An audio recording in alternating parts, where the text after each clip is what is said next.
Now, a new analysis shows that the 6-ton iconic altar stone at the heart of Stonehenge originated from northeastern Scotland rather than southwest Wales. An artificial intelligence just examined Stonehenge, and what it found changes everything. A research team fed every scan, every excavation report, every acoustic measurement, and every astronomical alignment ever recorded at this monument into an AI. Thousands of data points spanning decades of research. The system processed it all in weeks, and when the results loaded, acoustical engineer Trevor Cox at the University of Salford stared at the output without speaking. His colleague Rupert Till read it twice and quietly asked if the system had made an error. It hadn't. The AI had reached a conclusion no one in that room expected, one that reclassifies Stonehenge entirely. Not as a temple, not as a calendar, as something far more unsettling. And what it was built to do to the people inside it is something no researcher was prepared to hear. The machine. Here's something most people don't realize. When Stonehenge first started out, it looked nothing like what we see today. The monument went through multiple phases of construction, spanning roughly 1,500 years, beginning around 3000 BC as a circular ditch with wooden posts. Over centuries, the builders tore it apart and rebuilt it again and again, each time repositioning stones, adding new elements, refining the design.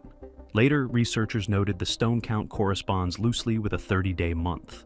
Certain stones could mark the start of 3 10-day weeks. But the AI wasn't interested in calendar theories. It was looking at something nobody had thought to look for. When the system processed the complete archaeological record, geological surveys, magnetic field measurements, engineering reconstructions, it flagged a pattern. The stones weren't chosen for appearance. They weren't chosen for symbolism. Every single stone was chosen for what it could do. Here's the catch. Each stone contributes specific acoustic, magnetic, and resonant properties to a larger system. When the AI simulated how all these properties interact together inside the circle, the result was far too precise to be coincidence. Stonehenge wasn't assembled, it was engineered to affect the human beings who stepped inside it. And we now have the science to prove it. In 2020, Trevor Cox and his team at the University of Salford conducted the most detailed acoustic study of Stonehenge ever attempted. They built a precise 1:12 scale model using 3D printed stones, arranged in the exact configuration of the original monument, placed it inside a specially designed acoustic chamber, and ran hundreds of tests, voice recordings, musical instruments, frequency sweeps across the entire audible spectrum. What they found shook them. Inside the stone circle, voices sounded fuller, richer, more powerful than anything Neolithic people would have experienced in daily life. Sound didn't scatter and die the way it does in open fields. It held together, it concentrated. Drums generated vibrations that wrapped around listeners from every direction, creating what Cox later described as an almost immersive wall of sound. But here's the detail that stopped the team cold. Despite the massive stone surfaces surrounding them, there were no echoes. None. The inner stones disrupted sound waves from the outer ring in a way that eliminated sharp reflections entirely. You don't eliminate echoes by accident.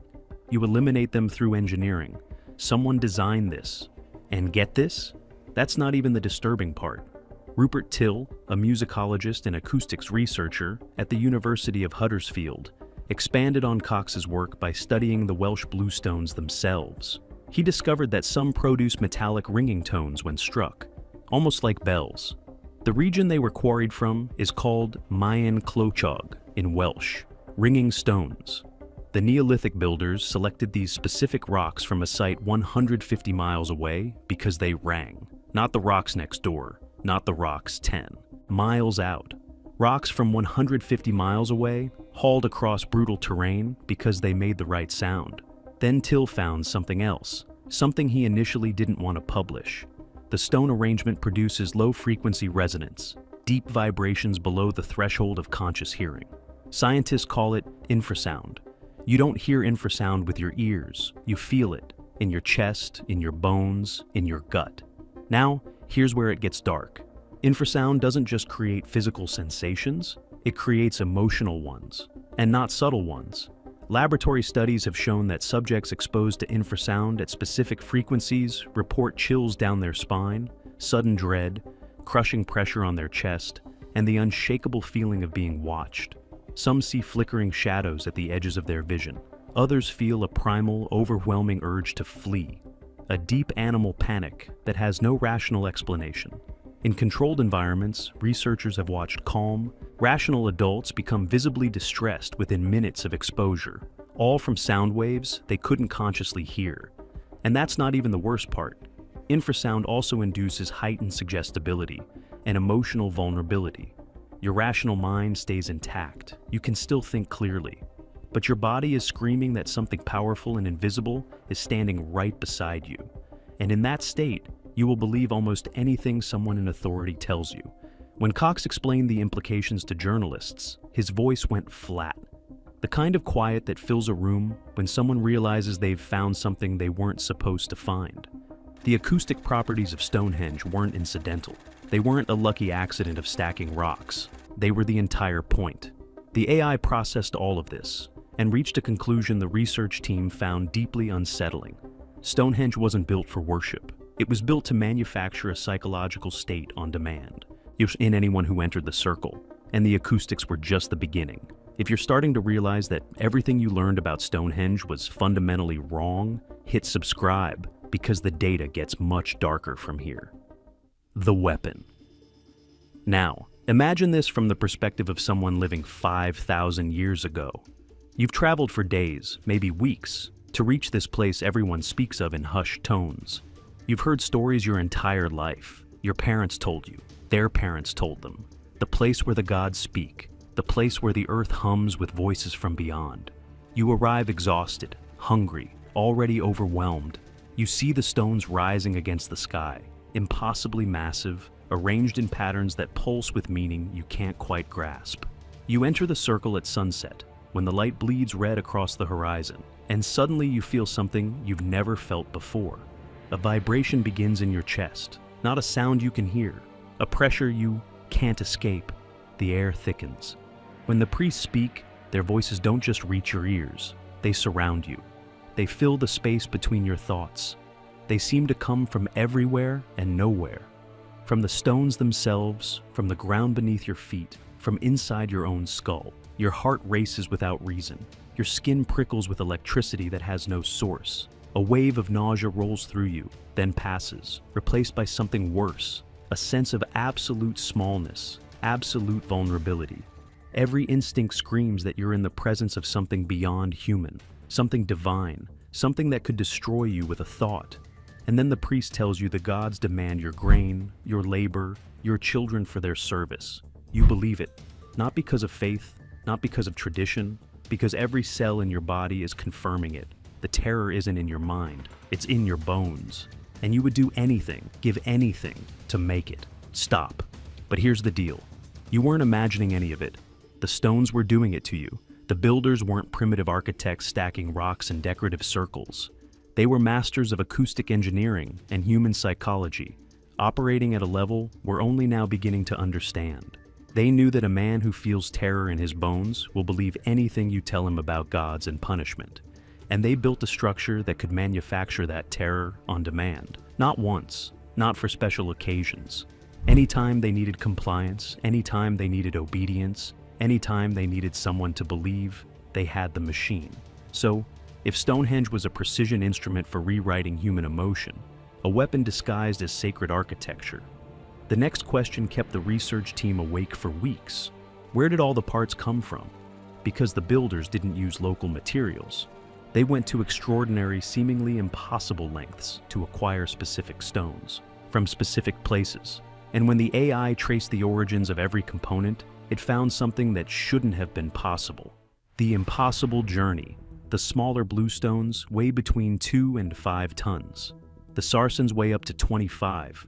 For generations, scholars debated whether glaciers pushed these rocks into position or whether human determination alone was responsible. The AI settled that debate in weeks. By processing thousands of geological surveys, transportation studies, and environmental data sets, the system mapped the exact origin of every stone. Bluestones from the Preseli Hills in Wales, 150 miles away. Sarsens from Marlborough Downs, roughly 25 miles north. Both origins were already known, and then the AI flagged something human researchers had missed entirely. The altar stone, one of the most important stones in the monument, positioned at the geometric heart of the structure, doesn't match any quarry in Wales. Its mineral signature is completely unique among all the Stonehenge materials. When the AI compared its elemental fingerprint against every known sandstone formation in Britain, it found exactly one match. The Orcadian Basin in northeastern Scotland, 600 miles from Stonehenge, 600 miles across some of the most unforgiving terrain in Europe. In late 2024, a team led by Anthony Clark at Curtin University confirmed the finding using high-precision mass spectrometry. They analyzed tiny mineral grains trapped inside altar stone fragments, some dated between 1 and 2 billion years old, others around 450 million years.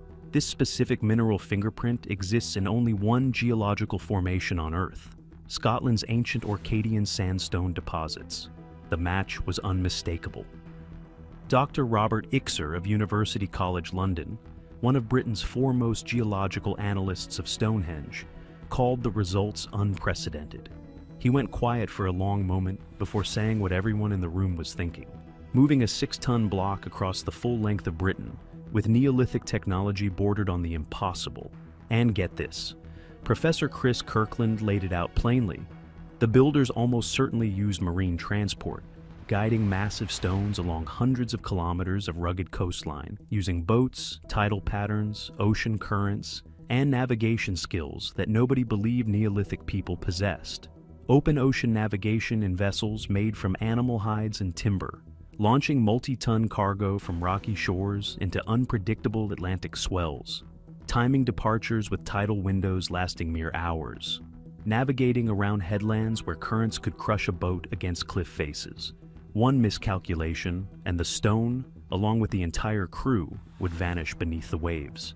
And they did this not once, but repeatedly, over generations. Kirkland paused when a journalist asked him how confident he was.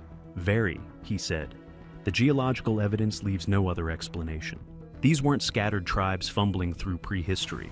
This was a coordinated civilization with trade networks spanning the entire British Isles. Blue stones chosen for their ringing properties, sarsens chosen for density and durability, Scottish sandstone chosen for reasons the data couldn't fully explain.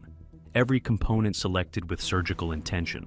Every stone a part in a larger machine. But here's what none of them were ready for. When the AI turned to the celestial data, it found an alignment that no human researcher had ever noticed. The empty sky. Everyone knows Stonehenge tracks the solstices, summer sunrise through the heel stone, winter sunset framing the trilithons. Thousands gather every year to watch it happen. We assumed that was the point. We were only seeing half the picture. When the AI cross-referenced every stone's position against reconstructed star maps from 5,000 years ago, it detected another alignment, far more subtle than the solar events. One that researchers missed because they weren't looking for it. Dr. Giulio Magli, an archaeoastronomer at the Politecnico di Milano, who has spent decades mapping celestial alignments in ancient monuments across 3 continents, reviewed the AI's methodology line by line. When he finished, he sat back in his chair and didn't speak for nearly a minute. Then he confirmed it. The celestial geometry pointed to something he'd never encountered in 30 years of research. Stonehenge is aimed at a mathematically empty region of the night sky. The builders hauled stones 600 miles from Scotland. They selected rocks that ring like bells from Wales. They engineered acoustics that rewrite human psychology. They invested centuries of labor spanning generations who lived and died without seeing the finished structure. And they pointed their creation at nothing, a patch of absolute darkness. No star shines there. No planet wanders through it. No constellation forms within it. Every other major alignment at Stonehenge tracks something real: the summer solstice, the winter sunset, the extreme positions of the moon. This alignment points at emptiness. Professor Amanda Chadbourne, an archaeologist who has worked extensively with English heritage on Stonehenge research, noted that the intentionality of the monument's alignments has always been one of its most compelling features. The idea that one of those alignments targets empty space raises questions that current archaeological frameworks aren't equipped to answer. Here's the part that made Mowgli visibly uneasy. The AI calculated extremely high probability that the positioning was deliberate. Not approximate, not accidental, precise, intentional. The builders aimed their machine at something specific in that darkness. Something that wasn't there when the stones were raised. Something that might not be there yet. What if Stonehenge isn't aimed at the sky as it was, but as it will be, and that leads to the darkest question of all? If someone had the knowledge to build this, the astronomical sophistication to aim it at a future event, and the organizational power to sustain the project across centuries, who were they? Because the answer erases everything we thought we knew about Neolithic Britain. The hidden rulers. For generations, we told ourselves a comforting story. Separate tribes coming together to build a shared monument. Cooperation, community, peace. The AI demolished that narrative. A structure requiring this level of precision, this volume of labor, this length of sustained construction, cannot emerge from tribes working cooperatively. The mathematics don't allow it. Building Stonehenge required centralized authority, someone capable of commanding massive labor forces across multiple generations, someone who understood astronomy, geology, acoustics, and human psychology at a level we're only now beginning to appreciate. The stones from Wales, Marlborough, and Scotland weren't gifts between allies. They were tribute from subordinate groups, resources demanded by force or maintained through fear. The AI estimated thousands of laborers across several generations, people born into the project, people who spent their entire lives hauling and shaping stone for a purpose only the ruling class understood. That's not cooperation. That's compulsion. Now, here's the most chilling detail. There are no signs of large-scale warfare from this period. No battlefields, no fortresses, no mass graves. Just perfect silent organization spanning centuries. The kind of control that doesn't need armies, because it has something more powerful. A machine that manufactures belief and terror on demand. Who would dare rebel against rulers who could summon the voice of the gods themselves? The elite didn't threaten violence. They simply brought people into the circle, let the stones do their work, and spoke on behalf of the divine. The machine made resistance impossible, and that machine is still running. The countdown. In 2024, something happened that researchers had been waiting nearly 2 decades to witness. A major lunar standstill. An astronomical event occurring roughly every 18.6 years, when the moon reaches its most extreme positions on the horizon. The last one happened before most of the current research team began their careers. English Heritage organized an observation team at Stonehenge for the event. Archaeoastronomers set up instruments between the ancient stones as dust settled over Salisbury Plain. The air was cold, the grass was wet, and the moon crept toward its maximum declination. The farthest point north it would reach for another 18 years. Professor Clive Ruggles of the University of Leicester, one of Britain's leading authorities on ancient astronomy, stood inside the circle as the moonlight shifted across the stones. He'd spent years theorizing about this moment. Now he was watching it happen, and the stones responded. Not metaphorically, not loosely. The lunar light tracked through gaps and alignments in the monument exactly as the ancient builders had calculated it would. Shadows fell where they were supposed to fall. Light entered where it was supposed to enter. The geometry locked into place like a key turning in a lock that hadn't been opened in 18.6 years. 5,000 years of rain, wind, frost, and human destruction. And the machine still performed its function with breathtaking precision. Ruggles later told colleagues it was one of the most extraordinary moments of his career. Standing inside a 5,000-year-old instrument and watching it execute its design in real time left him, in his own words, struggling for adequate language. The machine still works. After 50 centuries, it's still tracking, still measuring, still counting down towards something the builders considered important enough to dedicate their civilization to marking. Stonehenge isn't a relic. It isn't a ruin. It's an active device. Its acoustics rewrite human emotion. Its stones were selected from across an entire nation for properties we're only now learning to measure. Its geometry locks onto celestial events with accuracy rivaling modern observatories. And one of its alignments points at empty sky, a region of perfect darkness where nothing exists. Yet, If this structure functions as some kind of cosmic instrument tracking events we're only beginning to recognize, one question becomes unavoidable. What moment was so critical that ancient people spent centuries building a machine to mark it? What alignment justified hauling stones from the far edges of Britain, engineering acoustic terror, and maintaining generational control over an entire civilization? What happens when that empty patch of sky is no longer empty? So here's the question I want you to answer in the comments. What do you think Stonehenge is really counting toward? A celestial event? Something we haven't discovered yet? Drop your theory below.